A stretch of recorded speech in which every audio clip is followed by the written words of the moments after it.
Если по двум параллельным проводникам пропустить ток, то в зависимости от направления тока проводники либо притянутся, либо оттолкнутся. Но для нас самое главное в этом явлении заключается в том, что сила притяжения или отталкивания между проводниками прямо пропорциональна силе тока в них. Чем больше сила тока, тем сильнее взаимодействуют проводники.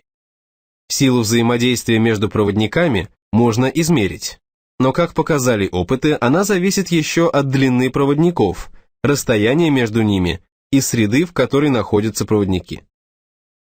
Амперметр включается в цепь последовательно с тем прибором, силу тока в котором надо измерить. Если цепь состоит из последовательно соединенных приборов, то амперметр будет показывать одно и то же значение во всех точках цепи. Рассмотрим электрическую цепь, состоящую из лампочки карманного фонаря, аккумулятора, ключа и демонстрационного амперметра, а также аналогичную цепь, но с лампой накаливания, подключенной к городской осветительной сети.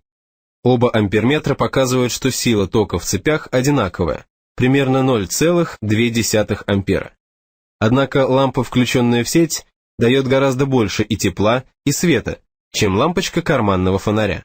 Почему при одном и том же значении силы тока действия электрического тока столь различны? Очевидно, что энергия, необходимая для того, чтобы раскалить нить осветительной лампы, намного больше той, что расходуется в лампочке карманного фонаря.